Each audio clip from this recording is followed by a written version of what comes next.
అందరికీ హాయ్ అండి. ఈరోజు గుమగుమలాడే కేజీ చికెన్ బిర్యానీ చేసుకోబోతున్నాం. ఎలా చేయాలో అనేది కొలతతో సహా మీకు చెబుతాను అండి. కాబట్టి వీడియో చివరి వరకు చూడండి. ఈ బిర్యానీ ఫ్యామిలీతో కలిసి తింటే చాలా రుచిగా ఉంటుంది. ముందుగా 3 ఉల్లిపాయలు ఈ విధంగా సన్నగా కట్ చేసుకోవాలి. 5 పచ్చిమిర్చి పొడవుగా కట్ చేసుకుని 2 నిమ్మకాయలను కూడా కట్ చేసుకోవాలి. పుదీనా అలాగే కొత్తిమీర సన్నగా తరిగి పక్కన పెట్టుకోవాలి.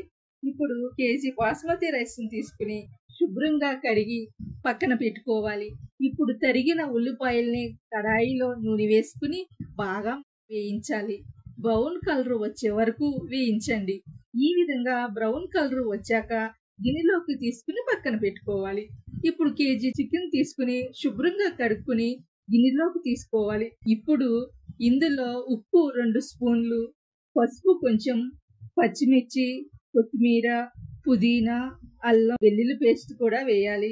ధనియాల పొడి, గరం మసాలా పొడి, పెరుగు, కొద్దిగా నెయ్యి, వేయించిన ఉల్లిపాయ ముక్కలు, కారం తగినంత, మిరియాల పొడి వేసుకుని చక్కగా కలుపుకోవాలి. బిర్యానీ మసాలా పొడిలు అన్నీ వేసుకుని బాగా కలుపుకోవాలి.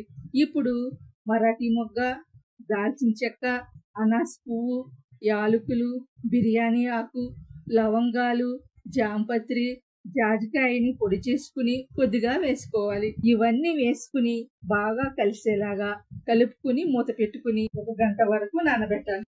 ఇప్పుడు స్టవ్ వెలిగించి నానబెట్టుకున్న చికెన్ ని ఉడికించాలి. మధ్య మధ్యలో ఉడికిందో లేదో ఒకసారి చూసుకోవాలి. ఇంకో 2 నిమిషాలు ఉడికించాలండి.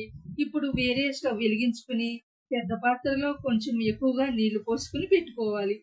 అందులో అనాస పువ్వు, లవంగాలు, మరాఠీ మొగ్గ, యాలకులు, దాల్చిన చెక్క, బిర్యానీ ఆకు, పుదీనా, కొత్తిమీర, నెయ్యి కొద్దిగా వేసి నూనె కూడా కొంచెం వేయాలి. తగినంత ఉప్పు, నిమ్మరసం, పసుపు వేసుకుని బాగా మరగనివ్వాలి. ఈలోపు చికెన్ని ఒకసారి చూద్దాం. ఉడికిందండి. స్టవ్ కట్టేయాలి. ఇప్పుడు మరుగుతున్న ఎసరులో కడిగి పెట్టుకున్న బాస్మతి రైస్ వేయాలి. వేసి బాగా కలుపుకుని ఉడకనివ్వాలి. మధ్య మధ్యలో ఉడికిందో లేదో ఒకసారి చూసుకుంటూ ఉండాలి. ఉడికించిన ఈ అన్నాన్ని వేరే పాత్రలో తీసుకోవాలి. గెంజి అనేది లేకుండా పొడి పొడిగా తీసుకోవాలి.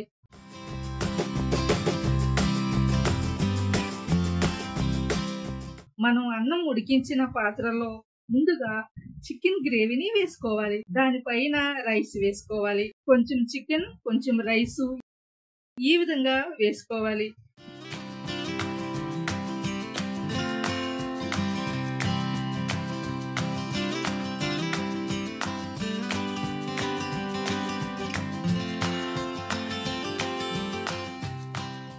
ఇప్పుడు అందులో కొంచెం నెయ్యి, వేయించిన ఉల్లిపాయ ముక్కలు, కొంచెం కొత్తిమీర, కొంచెం పుదీనా, కొంచెం కలర్ కూడా వేసుకుని మూత పెట్టుకోవాలి.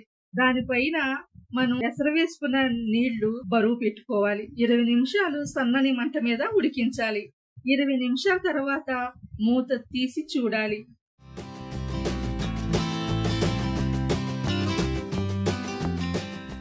రైస్ అనేది ఉడికిందండి.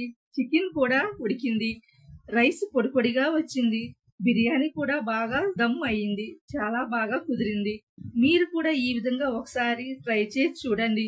మీకు నచ్చితే నాకు కామెంట్ చేయండి, లైక్ చేయండి, సబ్స్క్రైబ్ చేయటం మర్చిపోకండి.